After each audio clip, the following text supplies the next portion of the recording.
El contenido y las imágenes de este programa se difunden con fines noticiosos y de interés público. Además, los comentarios, opiniones y expresiones de sus invitados son responsabilidad exclusiva de ellos y no representan ni deben interpretarse como la opinión de este canal. EICNEX, nuestros periodistas y presentadores mantienen un nivel de compromiso con su audiencia, de entretener e informar de manera objetiva y con responsabilidad.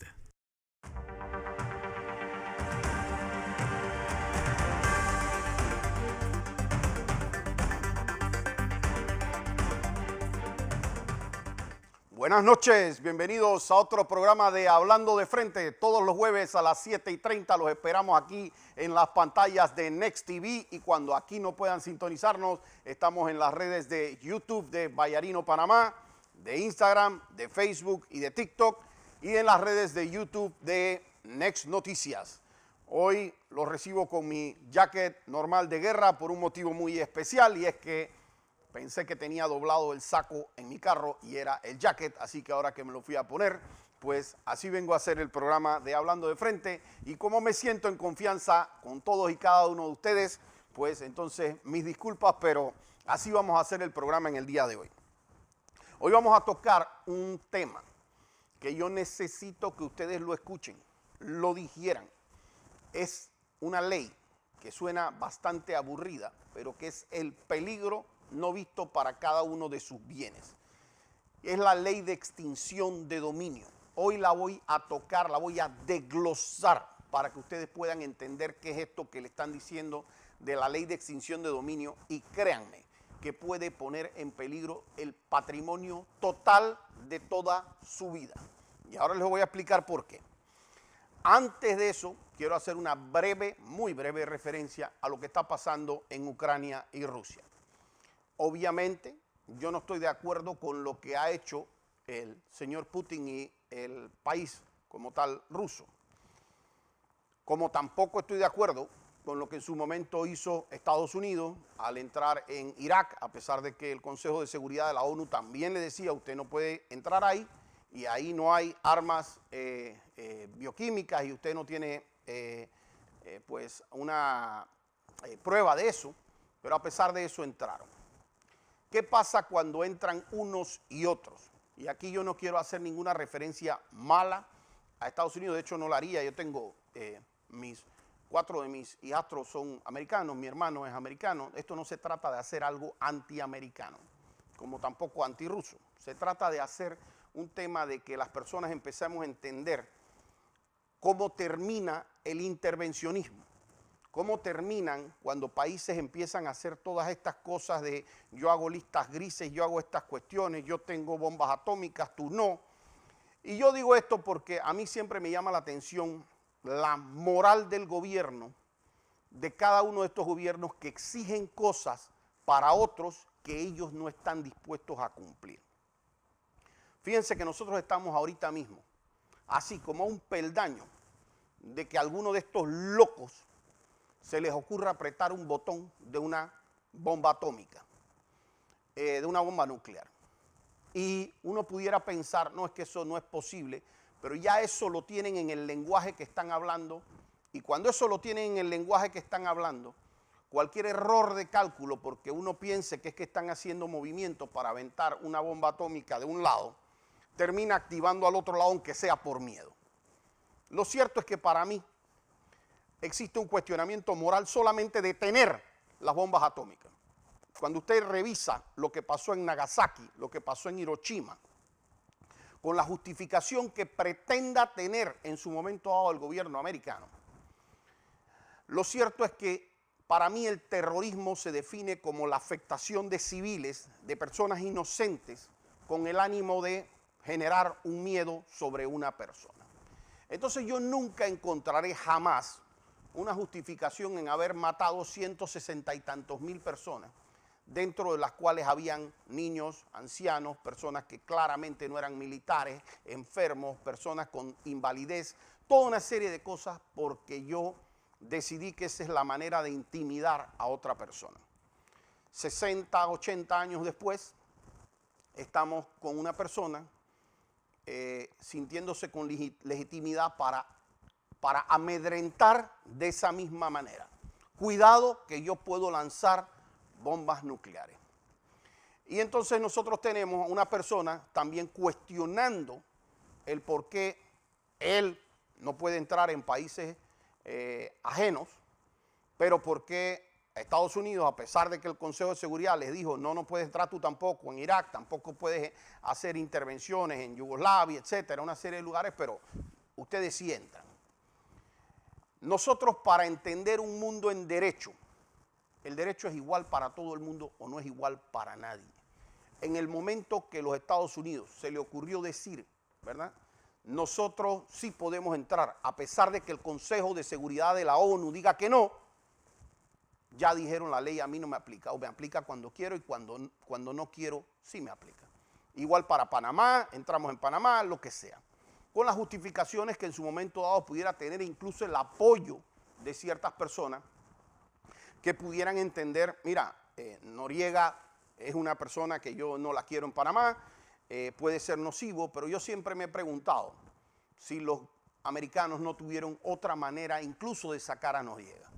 Una persona que andaba por ahí con un convoy yo sé porque vivía cerca de mi casa y andaba Noriega con 2, 3 Land Cruiser adicionales, y yo me pregunto si ellos en realidad no tenían una solución distinta, incluso si fueran a hacer esa militar, para agarrar un convoy que tiene 20 personas y agarrar y hacer un equipo militar de élite y agarrar esas 20 personas y agarrar y llevárselo.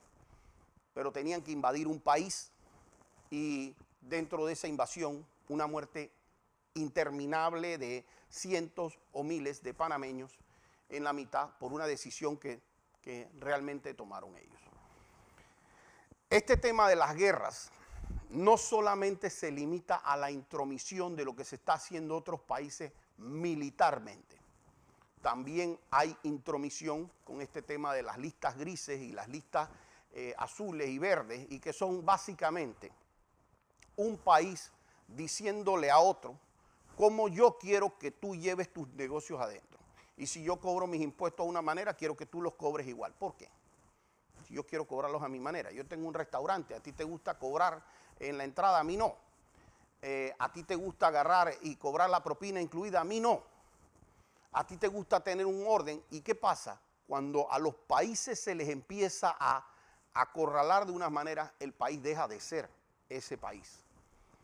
Con hechos muy lamentables, porque siempre tienen alguna justificación detrás que termina no siendo real. Y aquí, cuando se habla de violación de derechos humanos, y yo recuerdo, porque en efecto, ojo, yo no quiero con esto hacer ninguna defensa ni remotamente de las animaladas que está haciendo Vladimir Putin. Ojo, para mí eso es una animalada, estoy en contra de eso, es una bestia humana, pero hay cosas que han pasado antes que le permiten el discurso, por así decirlo, de otros lo hicieron, yo voy a hacer esto también. Y entonces, cuando ustedes tienen una persona, gobiernos, que le hablan a ustedes de derechos humanos, pero que son los responsables en su momento dado de Guantánamo, de Irak, de haber tirado la bomba de Hiroshima, de haber tirado la bomba en Nagasaki, y de hecho de tener estas bombas nucleares, porque es que si usted tiene una bomba nuclear, usted sabe que si usted usa una, usted se va a llevar a decenas de miles, sino cientos de miles de personas inocentes. Entonces, si usted es un gobierno inocente, si usted es un gobierno que cree en los derechos humanos, usted ni siquiera puede tener ese tipo de arsenal, porque usted sabe que si usted usa una de esas, usted está yendo contra todas las pendejadas que usted habla de derechos humanos, y que si las bombitas de racimo, las no bombitas de racimo, porque usted sabe que usted usa una de esas y usted se va a volar a decenas de miles de personas. Y usted me quiere hablar a mí de derechos humanos. Cuando aquí yo tengo este tema de las listas grises y las listas cuestiones y que quieren, y ahora voy a hablar de la ley de extinción de dominio, que esa es otra que quieren hacer. Y es que nosotros queremos que ustedes en Panamá hagan esto y esto y esto. Yo siempre veo gobiernos que tratan de complicar lo que está pasando en Panamá, pero ellos no se complican allá.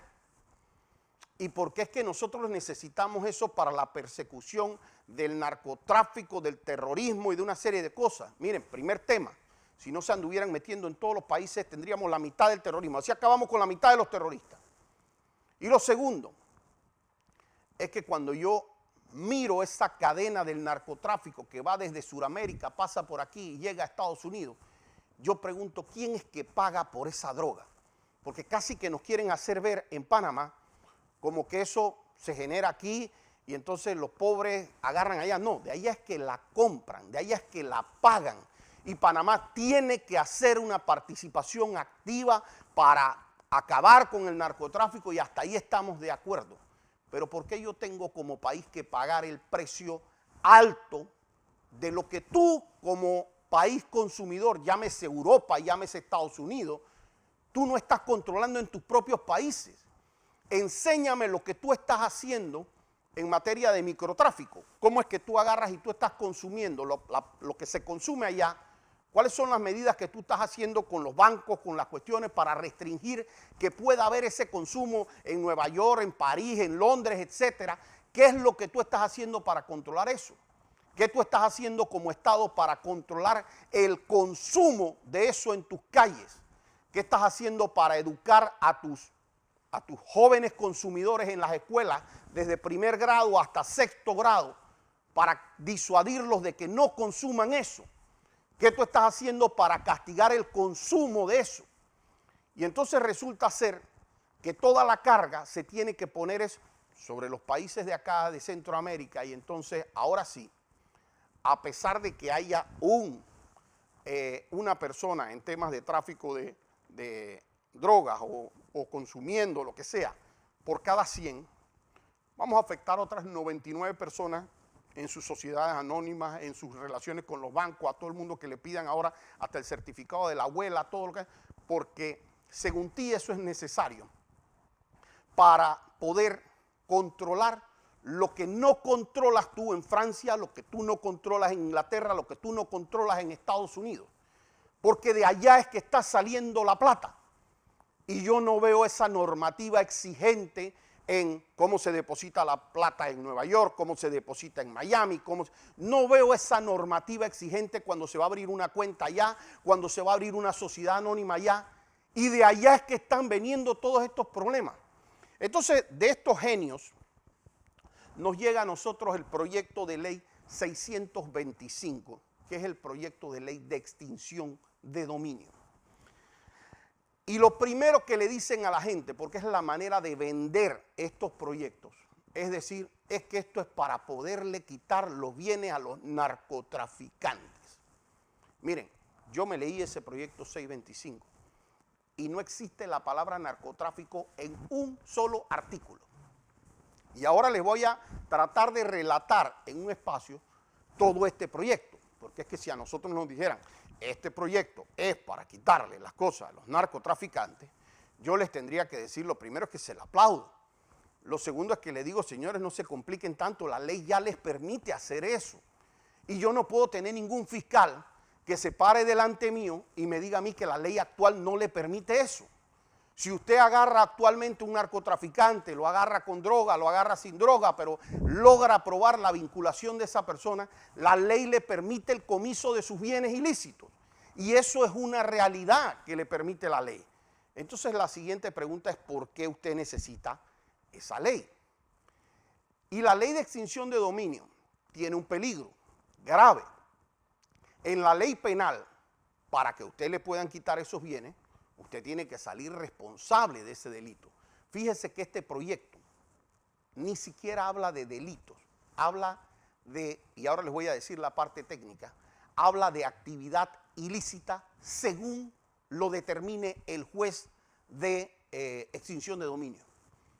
O sea, ni siquiera lo define, porque cuando usted habla de un delito, usted tiene un catálogo de delitos y dentro de ese catálogo de delitos usted tiene que encuadrar en uno. Si mató a alguien es homicidio, si agarró y lesionó a alguien, lesiones personales, le robó a alguien, robo, si le hurtó a alguien, hurto, si hizo una estafa es estafa, pero usted tiene que encuadrar en una de esas posesión de armas, es posesión de armas, posesión de drogas, posesión de armas, tráfico de droga es tráfico de droga.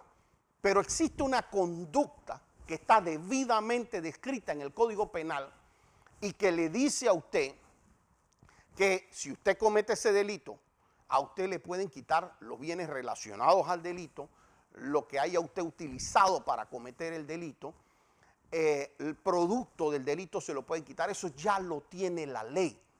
La primera preocupación que yo tengo como penalista, y aquí quiero hacer un programa muy técnico porque se lo quiero hacer que se lo lleven a los diputados que van a discutir esto, hasta el presidente que tiene que ver esto, es que la ley no exige que haya un delito. Entonces no hay un catálogo, primero, sobre las conductas que tienen que hacer.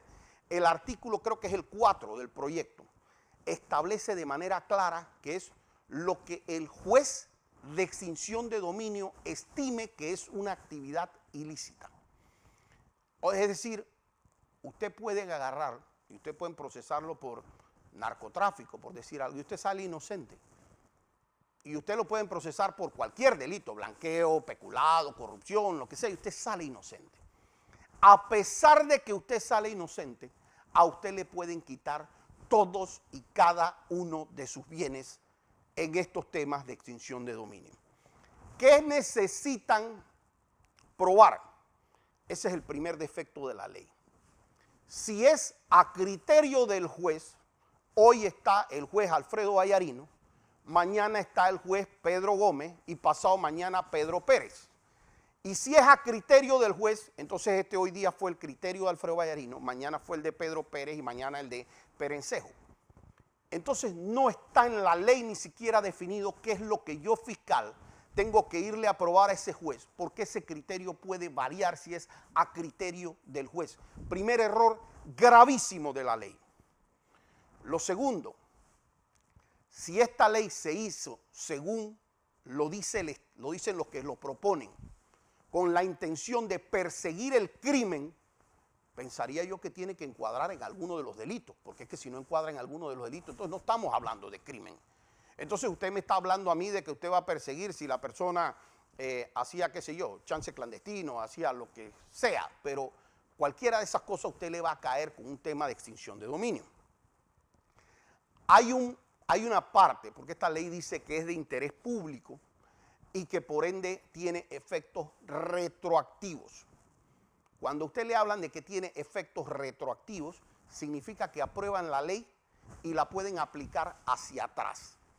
A diferencia del derecho penal, el derecho penal se dirige contra Alfredo Vallarino porque Alfredo Vallarino hizo algo malo, así que a mí me van a procesar y yo soy el culpable de eso y yo tengo que defenderme, culpable o inocente, y yo me defiendo ante un juez para ir o no ir a prisión. Eso es lo que se hace dentro de un proceso penal o para no tener una sanción.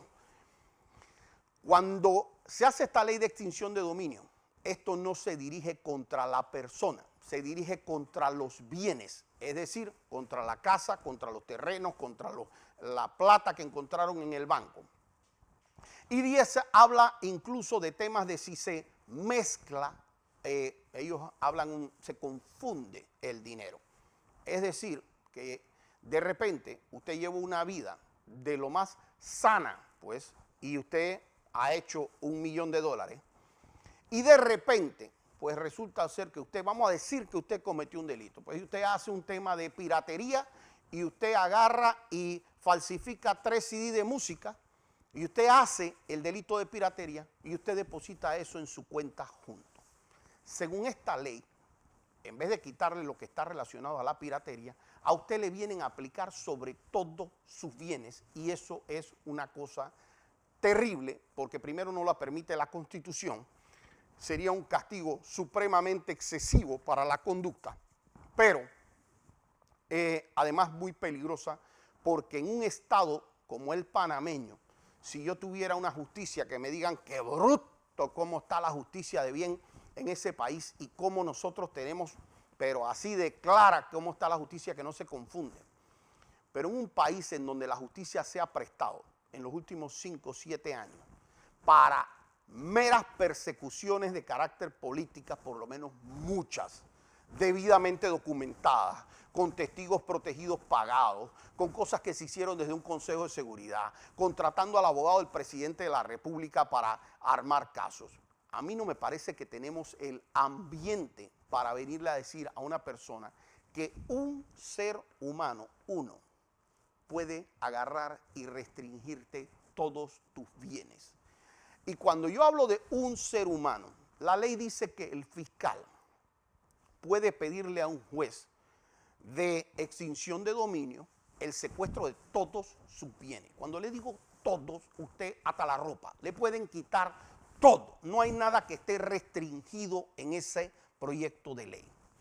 Y entonces resulta ser que usted no hizo absolutamente nada, pero de repente usted lo van a procesar y ustedes van a decir: lo que pasa es que como la ley es retroactiva, fíjese que es que nosotros nos enteramos que su papá hace 20 años hizo tal cosa y él fue el que le pasó estos bienes a usted, entonces eso tiene un origen de carácter ilícito.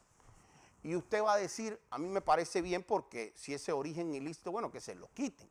Pero el problema es que si no está mi papá, no está mi abuelo, no está mi tío para defenderse, yo empiezo a dejar de tener ni siquiera la forma de defenderme de manera real. Porque a usted le vienen y le dicen a usted, llegan a su casa y usted le dice: ¿dónde sacó ese televisor plasma? ¿De dónde sacó esa cuestión? Y tal y cosa. Y hay cosas que usted no va a tener ni los recibos y en muchas cosas ni siquiera la memoria. Es decir, usted no se va a acordar ni siquiera con qué plata fue que yo compré este carro hace 8 años, con qué es que yo compré este televisor, de dónde es que deposité esta plata que estaba en el banco. Porque acordarse de lo que usted hizo la semana pasada, hace 2 meses, hace 4 meses, eso es muy fácil. Acordarse de lo que está hace 6, 7 años, 10 años, 15 años y peor, como eso lo hizo su papá, su tío, su abuelo, eso es una tarea casi imposible si no se ponen límites a los temas de prescripción. Y según la ley, esto no prescribe. Es decir, que a usted le pueden perseguir sus bienes casi que de por vida. Entonces, hay otro elemento. La ley dice que le pueden pedir el secuestro de sus bienes a un juez, pero esa ley tiene un detalle, proyecto de ley. Dice que si el fiscal estima que hay urgencia o está dentro de una circunstancia urgente, el fiscal puede hacerlo de manera directa. Y cuando yo veo eso, me dan unos déjà vu en la cabeza, porque yo me imagino cuántas veces para ese fiscal va a ser que necesita que eso sea urgente. Entonces nosotros vamos a tener fiscales decretando secuestros que no, o pidiéndoselo incluso ante un juez en donde no lo van a oír a usted hasta después, porque cuando se practica un secuestro se hace lo que se llama inoída parte, es decir, no le avisan a usted para que usted no pueda esconder sus bienes. Así que el fiscal va con su versión de los hechos y le dice: señor juez, mire, lo que pasa es que nosotros tenemos aquí una cuestión en donde nosotros no hemos visto en la declaración de renta de Juan esto y esto y esto. Este señor tiene una casa, tiene una cuestión, pero resulta ser que usted lo que hizo no fue un delito, sino que usted pues tiene una omisión tributaria, por ejemplo, o usted no declaró su seguro su salario en la caja de seguro social. Pero eso no significa que usted cometió un delito para obtener esos bienes. Pero bueno, usted no hizo su declaración de renta, usted no hizo su declaración en la caja de seguro social y usted no guardó determinados recibos, y entonces a usted le vienen preguntando sobre esos bienes, usted los va a perder. Y mire, yo en estas cuestiones yo trato de ser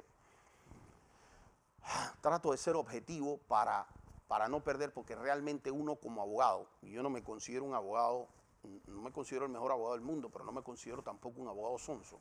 Y realmente si aprobaran esta ley, quizás los que más vamos a hacer plata somos los abogados que sepamos pelear por lo menos los bienes, porque usted entiende que si viene una persona y me dice a mí, oye, Alfredo, me agarraron y me retuvieron 10 millones de dólares, 20 millones de dólares, 30 millones de dólares, bueno, si no tiene plata, alguna de las partes me va a tener que dar, pero algo va a terminar haciendo después de ese pleito. Y entonces yo hablo esto, incluso hasta en contra de los intereses de algunos de los abogados que nos vamos a dedicar eventualmente a estar protegiendo sobre estos casos, porque con toda seguridad aquí va a venir una acabose de temas. ¿Quiénes van a ser los primeros? Y óiganme bien, porque yo en estas cuestiones yo tengo historia, en donde yo, por ejemplo, le fui a asesorar a la ex procuradora Ana Belfon en la asamblea, junto con la comisión de la asamblea, en donde nosotros decíamos exactamente para qué iban a usar el proyecto de ley 131 del 2013, que era sobre los temas de crimen organizado y cómo iba eso, le iban a bloquear a los abogados ver eso. Y me tocó ver cómo eso lo hicieron en contra de la propia Ana Belfont. Es decir, cómo lo usaron en contra. Me tocó ir a pelear en la asamblea sobre algunos proyectos de ley y que no se retrasara el sistema penal acusatorio cuando el ministro Mulino presentaba algunos retrasos de ese tema en el calendario, y les decía yo que iban a necesitar un juez, una persona imparcial. Y ojo, lo hacían ellos con la mejor voluntad, con su visión era, estamos realmente peleando contra el crimen organizado y esto tenemos que darle fuerza. Pero luego se dieron cuenta que hubiera sido bueno tener un juez de garantía.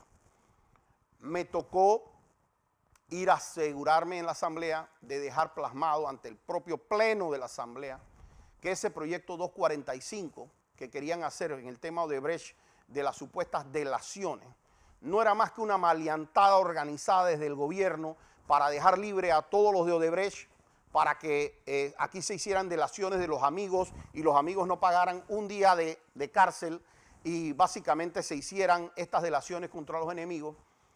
Y pues se probó que en efecto así ha resultado. Ha sido una ley para beneficiar amigos, a estos no me los toques, a estos te hago determinadas cuestiones, no importa si tú te llevaste 5 millones de dólares, yo te digo devuelve 1 y a ti no te pasa nada y te quito todas las penas y con los otros me voy a una persecución hostil. Cosa que a mi criterio y a mi gusto es además aberrante como sistema, porque yo como sistema debo querer que yo voy a perseguir y si tengo 10 blanqueadores de dinero, supuestamente, pues no es que yo voy a agarrar y voy a dejar libre a 9 para tratar de agarrar a 1.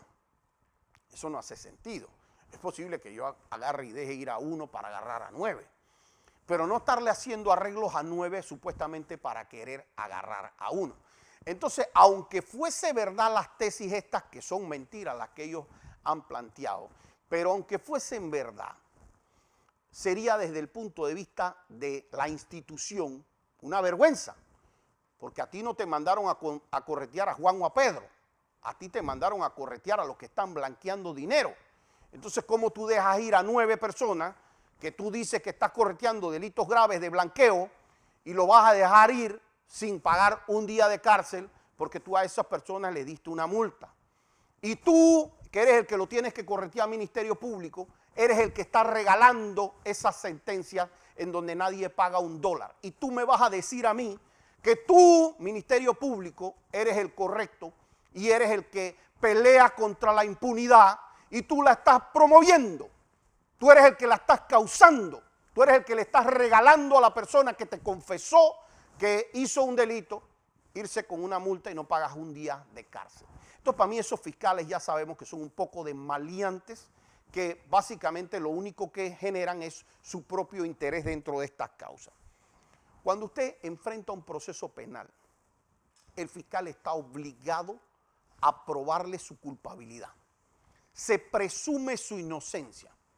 Si algo queda en duda, la duda favorece al reo. En materia de extinción de dominio, no.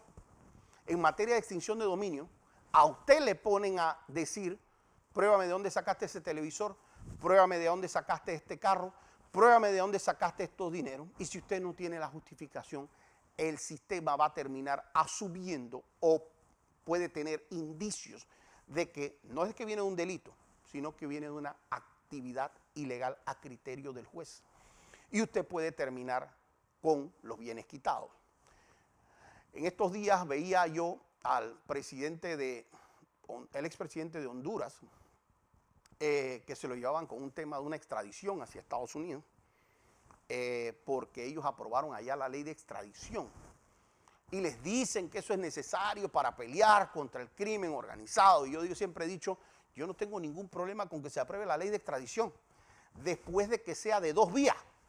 Si a mí me permiten extraditar al presidente americano por cualquier crimen de homicidio que se haya cometido aquí en la invasión o por cualquier tema que haya sido en contra de Panamá, a un expresidente de esto, o porque allá a los banqueros neoyorquinos que de alguna manera dan plata para que se dé todo el tema del tráfico de drogas, o a las personas que están corruptas, si a mí me van a extraditar a esas personas para Panamá, entonces nosotros decimos, perfecto, tenemos un tratado de extradición cruzado.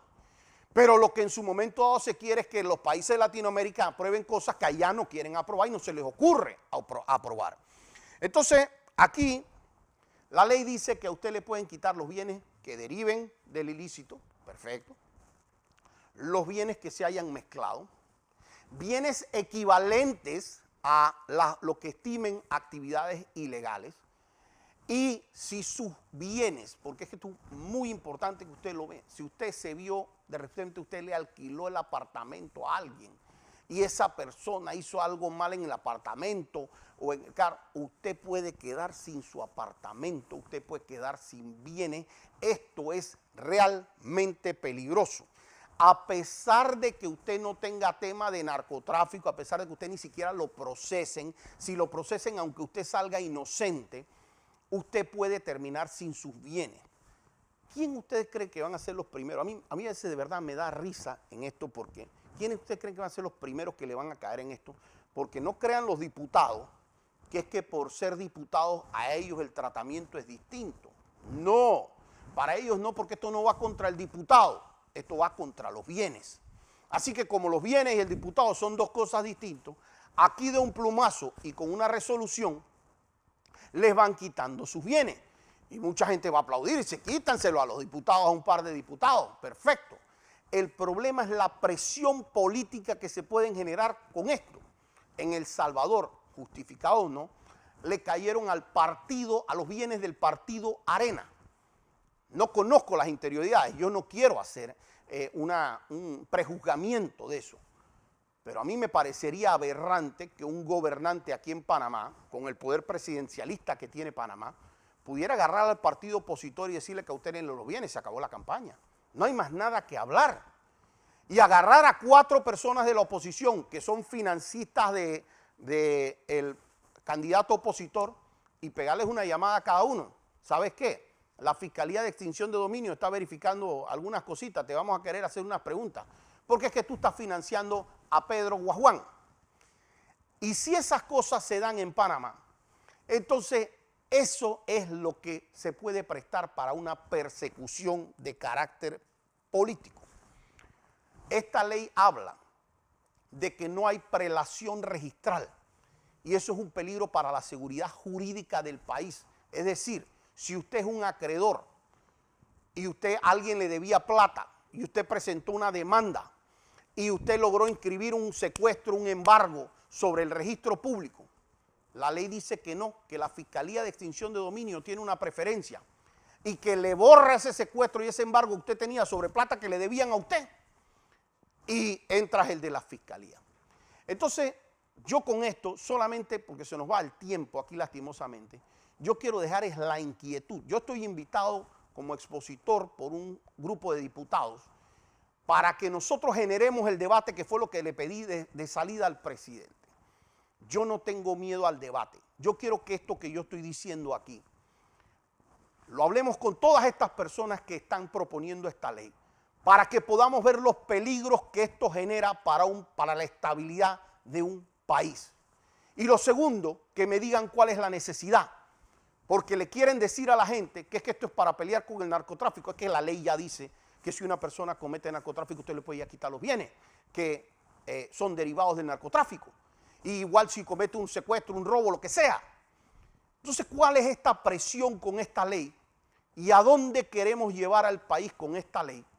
Que lo más seguro, en este país mío que lo conozco hace mucho tiempo, y en donde esa institucionalidad jurídica no está arraigada ni en el Ministerio Público ni en el órgano judicial, yo apuesto, las dos mías, a que aquí nosotros vamos a estar viendo temas de persecución política apenas se apruebe esta ley. Y la gente que la aprueba, que sepan, que recuerden que uno presenta normas cuando está en gobierno para que rijan también para cuando uno está en oposición. Porque el día de mañana voy a ver esos lamentos que ya nosotros en su momento dado como Asociación Panameña de Abogados Penalistas hicimos todas estas presentaciones en la Asamblea desde hace 10 años para acá, diciéndole los peligros.